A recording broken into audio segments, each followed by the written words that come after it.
एक नई और बेहद रोचक गहना चर्चा में स्वागत है।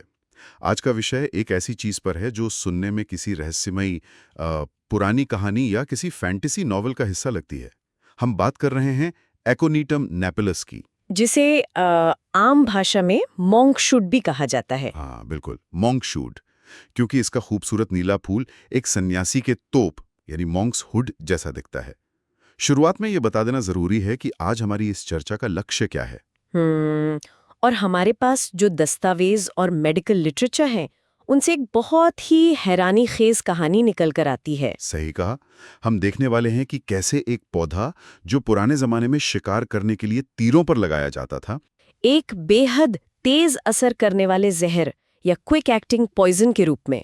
वही जहर आज के समय में होम्योपैथी में अचानक और भयानक बीमारियों के इलाज के लिए एक बेहद महत्वपूर्ण दवा बन गया है। जहर से जीवन रक्षक बनने का ये सफर अपने आप में अद्भुत है। चलिए इसको थोड़ा विस्तार से समझते हैं। हमारे नोट्स को पढ़ते हुए एक बात साफ हो जाती है कि ये पूरी चर्चा शरीर के शौक पर प्रतिक्रिया करने के बारे में है। यहाँ सबसे दिलचस्प बात यह है कि ये दवा मुख्य रूप से उन लोगों पर सबसे ज्यादा असर करती है जिनका नर्वस सिस्टम या कार्डियोवैस्कुलर सिस्टम बहुत ज्यादा सेंसिटिव यानी ओवर सेंसिटिव होता है। मतलब छोटी सी चोट या डर भी उन्हें बहुत ज्यादा असर करता है। बिल्कुल। हम आज जो विश्लेषण कर रहे हैं वो इसलिए बहुत जरूरी हो जाता है क्योंकि ये हमें समझाता है कि डर, सदमा और बीमारी का आपस में कितना गहरा बायोलॉजिकल कनेक्शन है। जब शरीर किसी अचानक आई मुसीबत को झेलता है तो वो सिर्फ एक मानसिक घटना नहीं होती। उसका असर दिल की धड़कन और पूरे अंदरूनी सिस्टम पर पड़ता है। सही कहा। और यही हमें इस विषय के पहले हिस्से की तरफ ले जाता है जिसे एक्यूट एकोनाइट स्टेट कहा गया है। एक अचानक बिना किसी चेतावनी के आने वाली बीमारी। ये दवा बीमारी के शुरुआती दौर में सबसे ज्यादा काम आती है। लेकिन मैं यहाँ रुककर पूछना चाहूंगा कि ये अचानक आखिर कितना अचानक होता है? ट्रिगर्स क्या होते हैं इसके? अचानक का मतलब यहाँ बिल्कुल एक झटके जैसा है, जैसे किसी ने अचानक कोई स्विच ऑन कर दिया हो। तुरंत असर दिखने लगता है? हाँ, इस स्थिति को समझने के लिए हमें इसके ट्रिगर्स को देखना होगा। मान लीजिए कोई व्यक्ति घर के अंदर बैठा है और अचानक से बाहर निकलता है जहां बहुत ठंडी बर्फीली हवा चल रही है। या फिर इसका उल्टा हो जाए, बहुत तेज और झुलसा देने वाली गर्मी का अचानक सामना करना पड़े। दोनों ही हालात मिले। ये मौसम का अचानक बदलाव कार्डियोवैस्कुलर सिस्टम पर एक डायरेक्ट अटैक की तरह होता है। और दूसरा जो सबसे रोचक ट्रिगर है वो है नर्वस सिस्टम पर अचानक लगा सदमा, जिसे फ्राइट कहते हैं। सदमे का मतलब यहाँ किसी लंबी परेशानी से तो नहीं है ना? हमारे मटेरियल में कुछ ऐसे उदाहरण हैं जो सच में दिल दहला देने वाले हैं। हाँ, उस फ्रैक्शनल डर की बात हो रही है। जैसे एक क्लासिकल एग्जाम्पल दिया गया है जहां एक इंसान आराम से रास्ते पर चल रहा है और अचानक पीछे से एक खूंखार कुत्ता उस पर भौंकता हुआ झपटा मारता है। वो जो एक सेकंड का डर होता है, जब दिल एकदम से गले में आ जाता है और सांस अटक जाती है, वही सदमा। ये उस सदमे की बात हो रही है। सही पकड़ा। वो फ्रैक्शन ऑफ अ सेकंड जहां शरीर को लगता है कि अब जान बिल्कुल खतरे में है, चाहे वो कुत्ते का हमला हो, अचानक कोई भयंकर परछाई देख लेना हो, या कोई ऐसी घटना जो सीधा दिल पर लगती है। इन स्थितियों में शरीर एकदम से बेचैन हो उठता है। और ये बेचैनी कोई आम थकावट या घबराहट नहीं होती। ये एक भयंकर, वायलेंटली अचानक आने वाली बेचैनी होती है। शरीर एक एक्सट्रीम सर्वाइवल मोड में चला जाता है। और इस प्रोसेस में शायद खुद को ही नुकसान पहुंचाने लगता है। इस सर्वाइवल मोड के शारीरिक लक्षण भी उतने ही अजीब और तेज होते हैं। जब किसी को ये एक्यूट एकोनाइट स्टेट हिट करता है तो अचानक से सांसें छोटी हो जाती हैं और दिल की धड़कन इतनी तेज हो जाती है जैसे अंदर कोई रेस लग रही हो। पल्स चेक करने पर वो बहुत मजबूत और भरी हुई महसूस होती है, जैसे बस नसें फटने वाली हों। और इसके साथ आता है तेज बुखार और अचानक लगने वाली भयंकर ठंड। चिल्स और फीवर दोनों इतने एक्सट्रीम होते हैं कि कोई चाहकर भी बिस्तर से उठ नहीं पाता। लेकिन इन सब के बीच सोर्स मटेरियल में एक बहुत ही अजीब और याद रखने लायक लक्षण का जिक्र है, चेहरे का रंग। हाँ, ये सच में चौंकाने वाला लक्षण है। या तो चेहरा पूरा लाल हो जाता है या फिर, और ये सुनने में थोड़ा अजीब लगता है, एक गाल बिल्कुल लाल टमाटर जैसा और दूसरा गाल बिल्कुल सफेद या पेल पड़ जाता है। ऐसा क्यों होता है? ये एक गाल लाल और एक सफेद होने का क्या लॉजिक हो सकता है? ये लक्षण सुनने में जितना अजीब लगता है, मेडिकली उतना ही फैसिनेटिंग है। मैं बताती हूँ। ये दरअसल कार्डियोवैस्कुलर सिस्टम के पूरी तरह से कंफ्यूज हो जाने का नतीजा है। सिस्टम कंफ्यूज हो जाता है। बिल्कुल। जब शरीर डर या शॉक की वजह से पैनिक स्टेट में होता है, तो ब्लड वेसल्स को समझ नहीं आता कि उन्हें दिल और दिमाग को बचाने के लिए सिकुड़ना है या गर्मी बाहर निकालने के लिए फैलना है। ओह, तो वो एक ही समय दोनों काम करने लगती हैं। हाँ, आधी रक्तवाहिकाएं फैल जाती हैं, जिससे वो हिस्सा लाल और गर्म हो जाता है, और आधी सिकुड़ जाती हैं, जिससे वहां से खून हट जाता है और वो हिस्सा सफेद पड़ जाता है। ये एक क्लियर सिग्नल है कि अंदर का सिस्टम पूरी तरह अस्त-व्यस्त हो चुका है। और इस केओस का एक और उदाहरण ये है कि जब ये इंसान बिस्तर पर लेटा होता है और अचानक से बैठने की कोशिश करता है, तो उसे भयंकर चक्कर आते हैं, वर्टिगो। बैठते ही चेहरा बिल्कुल सफेद पड़ जाता है, जैसे किसी ने चेहरे से सारा खून निचोड़ लिया हो। जब इंसान उठकर बैठता है तो ग्रेविटी की वजह से खून अचानक नीचे की तरफ जाता है, और क्योंकि दिल और नसें पहले से ही ओवरस्ट्रेस्ड है, वो इस बदलाव को हैंडल नहीं कर पाती। दिमाग को ब्लड मिलना एकदम कम हो जाता है। इसलिए तुरंत चक्कर आते हैं और चेहरा सफेद हो जाता है। शरीर अपनी पूरी ताकत लगा रहा है उस अचानक आई समस्या से लड़ने के लिए। यहाँ बात सच में बहुत रोचक हो जाती है जब हम इसकी तुलना बेलाडोना नाम की एक और दवा से करते हैं। जिन लोगों ने थोड़ी बहुत भी होम्योपैथी पढ़ी है, उन्हें पता होगा कि बेलाडोना भी अचानक आने वाले तेज बुखार और लाल चेहरे के लिए मशहूर है। लेकिन हमारे दस्तावेजों में इन दोनों के बीच जमीन आसमान का अंतर बताया गया है। दोनों बिल्कुल अलग तरीके से काम करते हैं, और उनके मरीज देखने में भी अलग होते हैं। ये तुलना बहुत जरूरी है, क्योंकि बाहर से दोनों एक जैसे लग सकते हैं, तेज बुखार, लाल चेहरा। लेकिन अगर बारीकियों को देखें तो डायग्नोसिस पूरा बदल जाता है। यहाँ सबसे दिलचस्प बात यह है कि बेलाडोना वाले केस में आंखों की पुतलियां यानी प्यूपिल्स बहुत फैली हुई या डायलेटेड होती हैं। लेकिन एकोनाइट के केस में प्यूपिल्स बिल्कुल सिकुड़ी हुई यानी कॉन्ट्रैक्टेड होती हैं। सही कहा। बेलाडोना का मरीज थोड़ा ड्राउजी या नींद में होता है, लेकिन एकोनाइट का मरीज फुल अलर्ट और पैनिक में होता है। और स्किन के टेक्सचर में भी बड़ा फर्क देखने को मिलता है। एकोनाइट की स्थिति को ड्राई हीट कहा गया है। चमड़ी बिल्कुल सूखी और आग की तरह गर्म होती है। और इस ड्राई हीट के साथ एक और बड़ा लक्षण जुड़ा है, ठंडे ड्रिंक्स पीने की बेहद तेज इच्छा। ऐसा लगता है जैसे अंदर कोई आग जल रही है और उसको बुझाने के लिए बस बर्फ वाला पानी चाहिए। Strong desire for cold drinks. लेकिन सबसे हैरानगी इस बात जो नोट्स में क्लियर की गई है वो ये है कि जैसे ही इस ड्राई हीट वाले मरीज को पसीना आना शुरू होता है, गेम ओवर, एकोनाइट का काम वहीं खत्म हो जाता है। पसीना आना इस बात का सिग्नल है कि शॉक स्टेट अब टूट चुकी है। अचानक और तीव्र स्थिति अब बदल चुकी है। जैसे ही पसीना आता है, समझ लीजिए अब किसी दूसरी दवा की जरूरत है। ये कितना अद्भुत है कि एक छोटी सी चीज, पसीने की एक बूंद, पूरी मेडिकल अप्रोच को बदल देती है। पसीना आने का मतलब है कि शरीर का टेम्परेचर रेगुलेशन सिस्टम वापस ऑनलाइन आ गया है। जो नसें ब्लॉक होकर पैनिक कर रही थीं, उन्होंने अब रिलैक्स करना शुरू कर दिया है। इसलिए ड्राई हीट एकोनाइट का सबसे बड़ा इंडिकेटर है। अब आते हैं इस चर्चा के सबसे डरावने और इंटेंस हिस्से पर, इसका मनोवैज्ञानिक असर यानी साइकोलॉजिकल इम्पैक्ट। ये हिस्सा सच में थोड़ा डिस्टर्बिंग है। हमने शारीरिक बेचैनी की बात की, दिल की धड़कन की बात की, लेकिन इस स्थिति में दिमाग के अंदर जो चल रहा होता है वो किसी नाइटमेयर से कम नहीं है। इसमें मरीज को एक ऐसी बेचैनी होती है कि वो बिस्तर पर तड़पता रहता है, उलट पलट करता रहता है। लेकिन ध्यान देने वाली बात यह है कि ये बेचैनी सिर्फ दर्द की वजह से नहीं होती।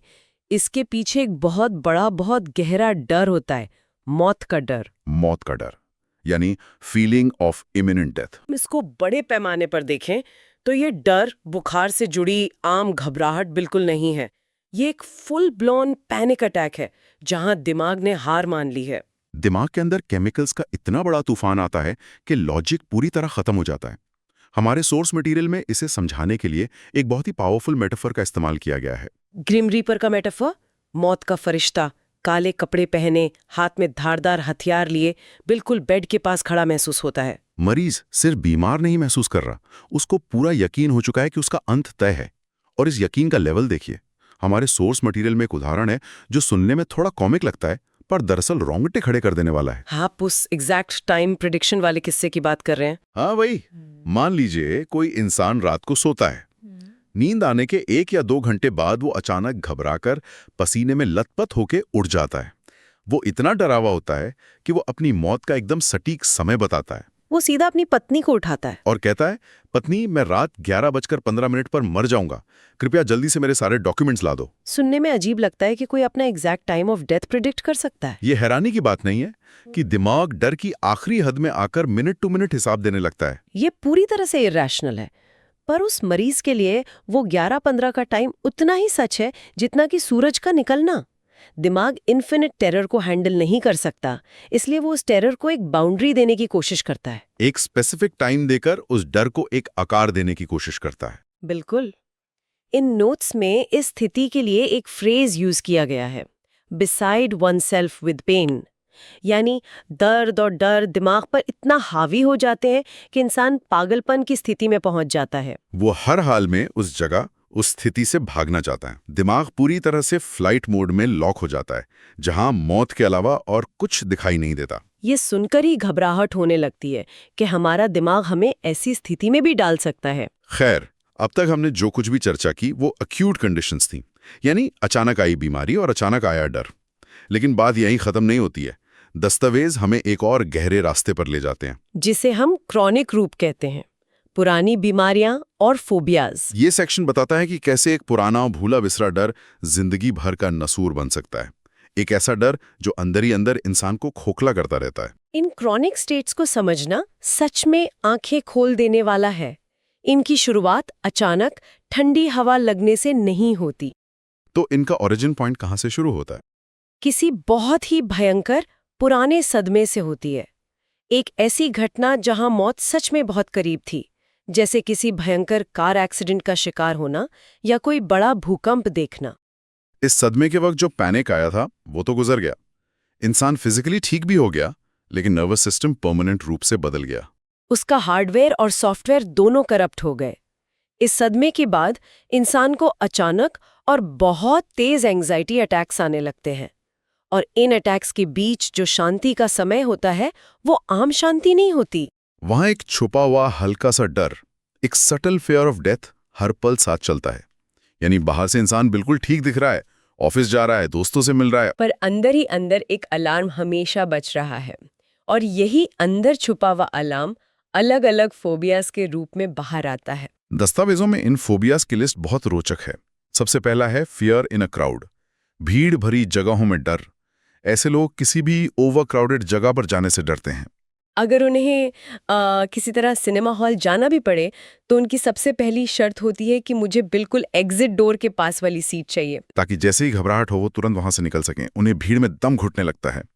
और दूसरा फोबिया इसके बिल्कुल उलट है, fear in large empty spaces, बड़े खाली मैदानों में जाने का डर, जिसके आसपास ऊंची इमारतें हों और बीच में बड़ा खाली मैदान। ये दोनों ही स्थितियां अगोराफोबिया और क्लॉस्ट्रोफोबिया जैसी लगती हैं, जो दिमाग के उस पुराने एक्सीडेंट वाले ट्रॉमा से जन्म लेती हैं। यहाँ एक महत्वपूर्ण सवाल उठता है, अगर एक्यूट मरीज को भी मौत का डर लगता है और क्रॉनिक मरीज को भी मौत का डर लगता है, तो फिर दोनों में अंतर क्या हुआ? दस्तावेजों ने इस अंतर को बहुत ही खूबसूरती से समझाया है। जो एक्यूट मरीज है, जिसके पास अचानक पैनिक अटैक आया है, वो चिल्लाता है, बेचैन होता है और 11:15 पर मरने की भविष्यवाणी करता है। लेकिन जो क्रॉनिक मरीज है, जो सालों से इस डर को जी रहा है, वो टाइम प्रिडिक्ट नहीं करता, वो कोई शोर नहीं मचाता। उसका डर एक शांत, डीप रूटेड कन्विक्शन बन चुका होता है। वो मान लेता है कि उसकी बीमारी का कोई इलाज नहीं है और वो किसी न किसी दिन जल्दी ही मरने वाला है। और इसी विश्वास के चलते बिना किसी को बताए चुपचाप वो अपने बैंक अकाउंट सेटल करने लगता है। विल यानी वसीयत तैयार करने लगता है। वो अंदर से जिंदगी से किनारा कर लेता है। इसे एक ऐसी रेत घड़ी या आवर ग्लास को घुरते हुए देखा जा सकता है जिसमें आखिरी रेत धीरे धीरे गिर रही हो। एक शांत और बेहद गहरा आइसोलेशन। ये सच में दिल छू लेने वाली और उदास करने वाली स्थिति है कि कोई इंसान सालों तक इस खामोश डर के बोझ को ढोता रहे। इस क्रॉनिक स्थिति में एक और बहुत अजीब फिजिकल सेंसेशन का जिक्र किया गया है, फॉर्मिकेशन। हाँ, फॉर्मिकेशन और सेंसेशन ऑफ नमनेस, मतलब स्किन पर, हाथ पैरों पर चींटियों के रेंगने जैसा एहसास। असल में वहां कोई चींटी नहीं होती, पर दिमाग ऐसे सिग्नल्स भेजता है कि जैसे हजारों चींटियां चमड़ी पर चल रही हैं। और इसके साथ सुन पड़ जाना या नमनेस आती है। सोचिए, दिमाग के अंदर बैठे एक सदमे का असर यहाँ तक होता है कि वो आपकी स्किन पर होने वाले एहसास को बदल दे? फिजिकल और मेंटल आपस में कितने गहरे जुड़े हैं, ये इसका सबसे बड़ा सबूत है। ये फमिकेशन दरअसल डैमेज्ड या ओवर सेंसिटाइज नर्व्स के मिसफायर करने की वजह से होता है। नर्वस सिस्टम लगातार उस डर के कारण टेंशन में रहता है और आखिर में नर्व्स के सिग्नल्स गड़बड़ाने लगते हैं। इस चर्चा से हमें ये पूरी तरह साफ हो जाता है कि एकोनाइट सिर्फ एक पौधे या दवा का नाम नहीं है। ये पूरी एक मेंटल और फिजिकल स्टेट का नाम है, जहां डर पूरे शरीर का कंट्रोल अपने हाथ में ले लेता है। बिल्कुल साफ तौर पर। चलिए, अब इस सारी जानकारी को, इस अद्भुत सफर को एक साथ समेटते हैं। आज की इस गहन चर्चा में हमने मोंगशुड नाम के उस नीले फूल की कहानी देखी। कैसे एक पुराने जमाने का खतरनाक जहर एक ऐसी चीज बन गया जो शरीर और दिमाग के सबसे गहरे और अचानक आने वाले डर को शांत कर सकता है। हमने अक्यूट स्टेट में अचानक आई ठंड, तेज धड़कन, एक गाल लाल और दूसरा सफेद होने के पीछे का लॉजिक समझा। और सबसे डरावना हिस्सा, कैसे दिमाग मौत के समय का मिनट टू मिनट प्रेडिक्शन करने लगता है।